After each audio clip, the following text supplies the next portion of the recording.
नमस्कार and welcome to Bharat affairs. तो Turkey आज के टाइम में पाकिस्तान में ड्रोन फैसिलिटी सेटअप करने का प्लान कर रहा है। आप यहाँ पर देख पाएंगे जो टर्किश मिनट है, टर्किश का मीडिया आउटलेट्स इस पर आर्टिकल पब्लिश कर रहा है कि Turkey it talks to assemble combat drones in Pakistan as a defence export search. इतना ही नहीं, यहाँ पर इस पर ब्लूमबर्ग भी आर्टिकल पब्लिश कर रहा है। इवन की हिंदी मीडिया आउटलेट्स भी इस पर आर्टिकल पब्लिश कर रहा है कि पाकिस्तान के लिए तुर्की का बड़ा कदम, जिसमें लड़ाकू ड्रोन जो फैक्ट्री है ये लगाने की बातचीत की जा रही है। और टर्की ने इसके पहले भी टर्की का जो खुद का जो 5th generation fighter jet plan है, जिसे कान कहा जाता है, इसको लेकर भी इसी साल जनवरी के टाइम में ये कहा गया था कि हम लोग इसे भी पाकिस्तान में असेंबल करने का काम करेंगे। खैर, पाकिस्तान टर्की से एक लंबे टाइम से टर्की का जो बाइरेक्टर TB2 जो ड्रोन है इसे परचेज करता आ रहा है। इवन की ऑपरेशन सिंदूर के टाइम में भी पाकिस्तान ने टर्की के बाइरेक्टर TB2 ड्रोन का यूज किया था भारत के अगेंस्ट में। लेकिन सबसे बड़ा सवाल निकल के आ रहा है कि टर्की क्यों यहाँ पर पाकिस्तान में अपने कॉम्बैट ड्रोन्स को असेंबल करना चाहता है। असेंबल का मतलब यहाँ पर यह हुआ कि ड्रोन्स के जितने भी पार्ट्स हैं इसे पहले पाकिस्तान में लाया जाएगा और पाकिस्तान में इसे असेंबल करके पाकिस्तान को ही बेचा जाएगा। तो इसके पीछे सबसे पहला जो रीजन है वो है टर्की का डिफेंस सेक्टर। कहा यह जाता है कि टर्की का जो डिफेंस और एविएशन एक्सपोर्ट्स है ये लास्ट 11 मंथ में ये 30% सर्ज के साथ में रिकॉर्ड को ब्रेक किया है। जो आज से 10 साल पहले टर्की का जो डिफेंस एक्सपोर्ट था ये $2 बिलियन के आसपास में था। लेकिन आज के टाइम में टर्की का जो एक्सपोर्ट है, टोटल एक्सपोर्ट, ये $7.4 बिलियन के आसपास में। और ये कब हो रहा है? ये जनवरी से लेकर नवंबर तक के पीरियड में टर्की ने इतना एक्सपोर्ट किया है। दूसरा रीजन यहाँ पर निकल के आता है कि पाकिस्तान को भी अब समझ में आ चुका है कि आज के इस न्यू फेस ऑफ वॉरफेयर में ड्रोन्स की अहमियत क्या है। क्योंकि आज से कुछ मंथ पहले जब यूक्रेन ने रसिया के ऊपर में अपनी ऑपरेशन स्पाइडर वेब के जरिए रसिया के एयरबेस के ऊपर में, इवन की रसिया के जो फार ईस्टर्न लोकेशंस है यहाँ पर भी यूक्रेन ने अपने ड्रोन से अटैक किए थे। और इसके बाद में असिमेट्रिक वॉरफेयर को अब रीडिफाइन कर दिया गया है। कहा यह भी जा रहा है कि जो काम आज के टाइम में मिसाइल्स नहीं कर पाया था इसे ड्रोन्स के जरिए अब पूरा किया जा रहा है। जब यूक्रेन ने ऑपरेशन स्पाइडर वेब स्टार्ट किया था रसिया के अगेंस्ट में, उस टाइम भी ऐसे आर्टिकल पब्लिश हो रहे थे कि पाकिस्तान यूक्रेन से बहुत कुछ सीख सकता है कि रसिया जैसे बड़े देश को कैसे यहाँ पे घुटने में ले आया है। क्योंकि उस टाइम रसिया को काफी नुकसान हुआ था। हाँ, ये अलग बात है कि आज के टाइम में रसिया का जो ड्रोन वॉरफेयर है ये इवॉल्व कर रहा है। इवन की यूक्रेन की अटैक के बाद में रसिया ने यहाँ पर यह कहा था कि हम लोग यूक्रेन के ऊपर में हर दिन 800 से लेकर 1000 जो ड्रोन्स है ये हम लोग स्ट्राइक करने वाले हैं। और इसके जस्ट बाद में ही ये भी अपडेट सुनने को मिला कि रसिया ईरान से जो शाहिद ड्रोन्स है वो इंपोर्ट कर रहा है और इसी शाहिद ड्रोन्स को अपग्रेड करके रसिया यूक्रेन के अगेंस्ट में फाइट कर रहा है। मींस कुल मिलाकर यहाँ पे ये कहा जा सकता है कि आज के टाइम में जो ड्रोन्स है ये कंप्लीटली वॉरफेयर को चेंज कर चुका है। और ड्रोन्स के अलावा यहाँ पर जो लेजर बीम्स को लेकर भी यहाँ पर ये कहा जा रहा है कि ये जो दो वेपन सिस्टम है, एक तो ड्रोन्स और दूसरा लेजर बीम, ये दोनों असिमेट्रिक वॉरफेयर को ये रीडिफाइन कर चुके हैं। खैर, इस ड्रोन के रेस में यूएस भी अब पीछे नहीं है। वैसे यूएस का जो प्रेडेटर ड्रोन है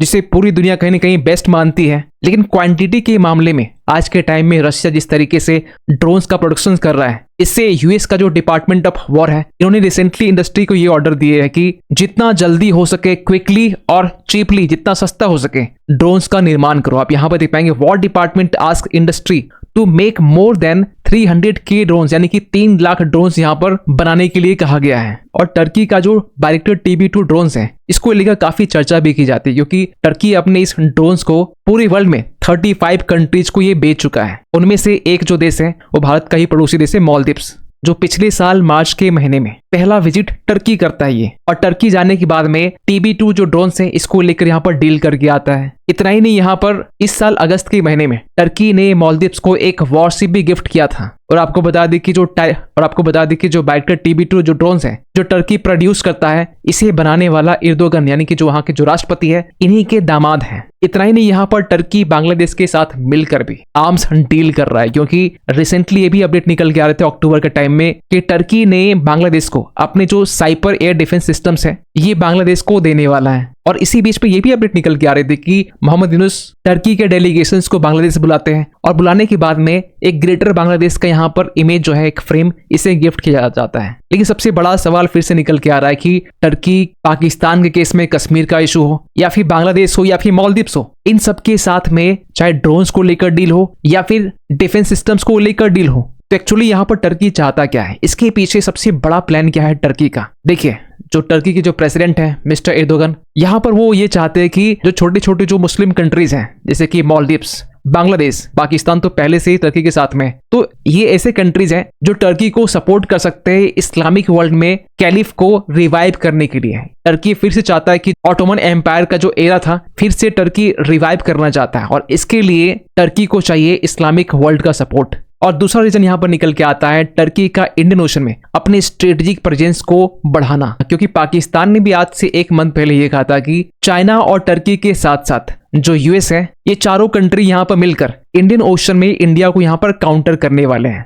वैसे यूएस और चाइना इनके तो प्रेजेंस देखे जाते हैं, लेकिन टर्की के प्रेजेंस को इंडियन ओशन में देखना ये साफ साफ कहीं न कहीं सिग्नल देने की कोशिश की जा रही है कि इंडियन ओशन में इंडिया की डोमिनेंस को काउंटर करने के लिए पाकिस्तान किस तरीके से चाइना के साथ साथ टर्की और बाकी इस्लामिक कंट्री को यहाँ पर लाना चाह रहा है। खैर, टर्की ने पाकिस्तान को इसी साल जनवरी के टाइम में अपने 5th जनरेशन कान फाइटर जेट को लेकर, जिसे टर्की इंडिजिनसली से डेवलप कर रहा है, इसके ज्वाइंट फैक्ट्री को स्टैब्लिश करने के लिए यहाँ पर ऑफर किया था। और टर्की का यहाँ पर यह भी कहना था इसी साल सितंबर के टाइम में हम लोग यूएस इंजन के बिना भी कान को डेवलप कर सकते हैं, क्योंकि जो टर्की है वो यूएस से F110 जो इंजन है इसे यहाँ पर इसको लेकर यहाँ पर डील किया है और यूएस इस इंजन को लेकर एक लंबे टाइम से डिले भी कर रहा है। तो यहाँ पर टर्की ने यह कहा है कि हम लोग इंडिजिनसली अपने कान फाइटर जेट्स के जो इंजन है डेवलप कर चुके हैं, वो है TF35000 जेट इंजन। और इसी साल जुलाई के टाइम में ये भी अपडेट निकल के आया है कि टर्की जहां अपने कान फाइटर जेट्स को बनाए भी नहीं है, इंजन को लेकर फिलहाल भी परेशान है। इसी बीच में जो इंडोनेशिया है ये 48 कान फाइटर जेट्स को लेकर टर्की से डील भी कर लिया है, जबकि बना हुआ नहीं है। लेकिन जब पुतिन इंडिया विजिट करते हैं, इंडिया विजिट करने के बाद में यूएस का प्रेशर एक टर्की के ऊपर में देखने को मिलता है, क्योंकि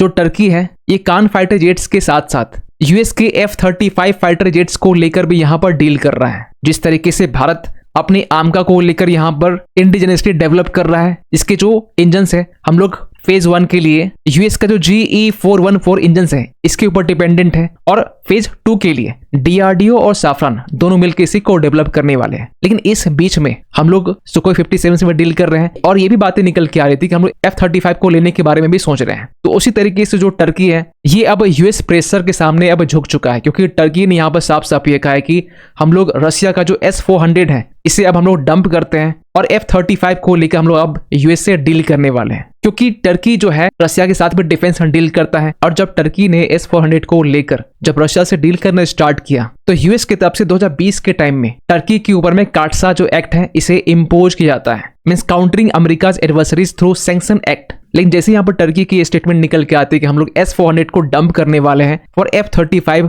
स्टील्थ फाइटर जेट के लिए, इसी बीच में ये भी अपडेट निकल के आते हैं कि यूएस जो टर्की के ऊपर में काटसा सैंक्शंस लगाया हुआ है इसे अब यहाँ से रिमूव करने वाला। आप यहाँ पर देख पाएंगे रॉयटर्स का आर्टिकल्स है जहां पर टर्की के जो फॉरेन मिनिस्टर है हकन फिदान, इन्होंने यहाँ पर कहा है कि US will find way of removing काटसा sanctions very soon. और जैसे यहाँ पर टर्की के स्टेटमेंट निकल के आते हैं कि हम लोग रशिया का S-400 हम लोग रिजेक्ट करने वाले हैं, इसी बीच में यूएस के जो सुर है टर्की को लेकर ये अब बदले हुए दिखाई दे रहे हैं, क्योंकि टर्की का जो मीडिया आउटलेट्स है डेली न्यूज अब यहाँ पर ये पब्लिश कर रहा है कि जो न्यू ट्रम्प सिक्योरिटी स्ट्रेटजी है इसमें बेसिकली ये कहा जा रहा है कि आज के टाइम में टर्की का जो रीजनल रोल है ये अब राइज कर रहा है। और इसी आर्टिकल्स में यहाँ पर ये भी लिखा गया है कि यूएस का यहाँ पर ये कहना है कि यूएस जो यूरोपियन कंट्री है इन्हें डिपेंडेबल पिलर के तौर पर नहीं देखना चाहता है। वहीं दूसरी तरफ यहाँ पर टर्की की तारीफ की गई है। अब पिछले मंथ ये भी अपडेट निकल के आ रहे थे कि जो ट्रम्प है ये टर्की को एज ए सेंट्रल रोल की तरह यहाँ देख रहे हैं इन गाजा पीस के लिए, क्योंकि पिछले मंथ तो ये अपडेट निकल के आ रहे थे कि